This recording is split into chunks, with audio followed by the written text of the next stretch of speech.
school where learning is a beautiful journey. আজকে আবারও আমি চলে এসেছি নতুন একটি টপিক নিয়ে ফ্রি স্পোকেন ইংলিশ সিরিজে।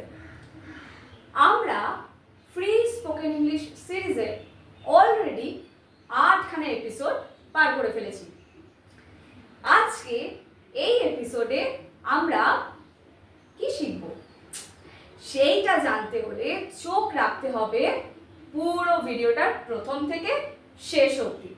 তাহলে চলো আর বেশি দেরি না করে আজকের ভিডিওটা শুরু করা যাক। তবে ভিডিও শুরু করার আগে বলে দিই, যারা যারা আমার চ্যানেলে নতুন রয়েছে চ্যানেলটিকে সাবস্ক্রাইব করে পাশে থাকা বেল আইকনটি প্রেস করে দিও, কারণ অনেক কষ্ট করে ভিডিওগুলো বানানো হয়, তোমরা যাতে হেল্প পাও সেই জন্যই বানানো হয়।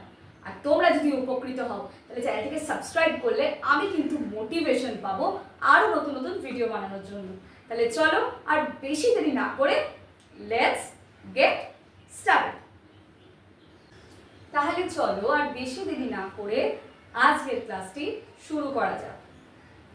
কোনো কিছু হওয়ার কথা ছিল, কোনো কিছু করার কথা ছিল। ইংলিশে এই ধরনের ছোট ছোট সেন্টেন্সগুলো যখন আমরা বলতে যাই আমরা স্টাক করে যাই। ওয়াই?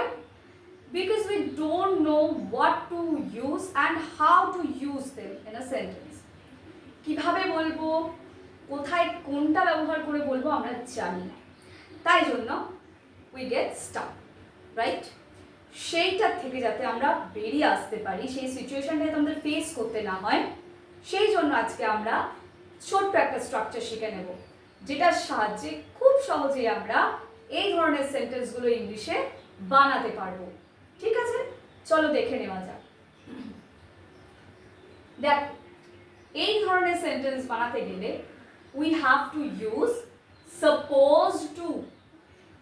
সাপোজড টু দিয়ে আমরা এটাই এক্সপ্রেস করার কথা, যে এটাই এক্সপ্রেস করি আমরা যে কোনো কিছু হওয়ার কথা ছিল, কোনো কিছু করার কথা ছিল।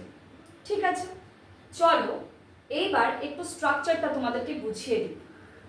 দেখো, স্ট্রাকচারটা এইরকম আসবে, আমি মেনশন করে দিচ্ছি স্ক্রিনে, তোমরা স্ক্রিনে মেনশন করা স্ট্রাকচারটা দেখো। Subject plus be verb plus supposed to plus main verb plus rest of the sentence. এইভাবেই পুরো স্ট্রাকচারটা কন্টিনিউ হবে, যেমনই হোক এইভাবেই স্ট্রাকচারটা যাবে। দেখে নিয়েছো আশা করি, পুরো স্ট্রাকচারটা বুঝেও নিয়েছো তোমরা। ঠিক আছে, এইবার আমরা ডিরেক্ট এক্সাম্পলসগুলো দেখব। বাংলায় লেখা রয়েছে এবং ইংলিশেও লেখা রয়েছে তোমাদের বোঝার সুবিধার্থে। ঠিক আছে, আমার তার কাছে যাওয়ার কথা ছিল। এখানে বোঝাচ্ছে যাওয়ার কথা ছিল, যাওয়া হয়নি হয়তো কোনো কারণে, তো যাওয়ার কথা ছিল যখন আমরা বলছি সেটাকে আমরা ইংলিশে কিভাবে বলবো? I was supposed to go to him. আমার তার কাছে যাওয়ার কথা ছিল। এখানে কি হয়েছে? Subject plus be verb plus supposed to plus main verb plus rest of the sentence. Next one is আমার তাকে ফোন করার কথা ছিল। I was supposed to call him. ঠিক আছে, নেক্সট হচ্ছে আমার তাকে সাহায্য করার কথা ছিল। I was supposed to help her. Number 4, তার বিকেল 5টায় তার বিকেল 5টায় আসার কথা ছিল। She was supposed to arrive at 5 p.m. আচ্ছা, নাম্বার 5, তাদের কাজটা আজকে শেষ করার কথা ছিল। They were supposed to finish the work. এইখানে আমি 5টা এক্সাম্পল দিলাম, আরো 5টা এক্সাম্পল দেখে নিই, আরো তোমাদের বুঝতে সুবিধা হবে। চলো বাকি 5টা এক্সাম্পলও আমরা দেখে নিই। তবে হ্যাঁ, এই ভিডিওর শেষে থাকবে একটা ছোট্ট সিম্পল এক্সারসাইজ তোমাদের প্র্যাকটিসের জন্য।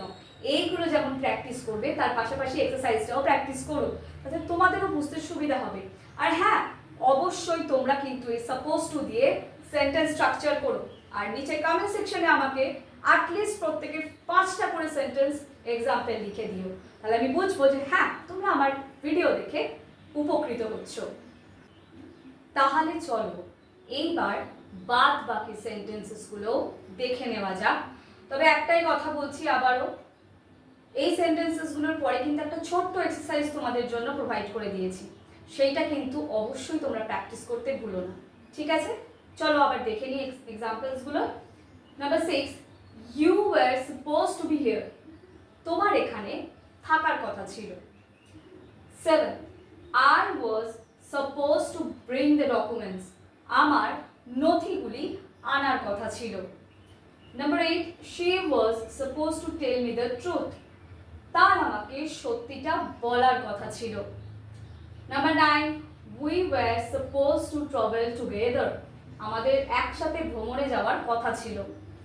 তারপরে কি রয়েছে দেখো, you were supposed to remind me about meeting, তোমার আমাকে মিটিং এর কথা মনে করিয়ে দেওয়ার কথা ছিল।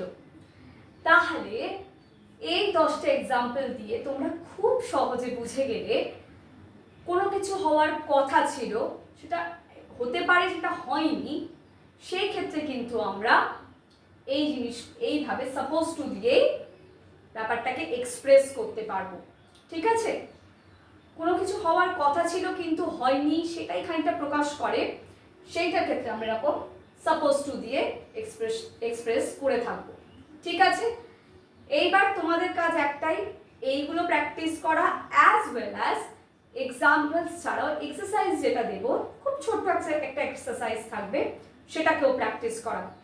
তাহলে আজকের মতন এই পর্যন্তই, দেখা হচ্ছে আবার পরবর্তী ভিডিওতে।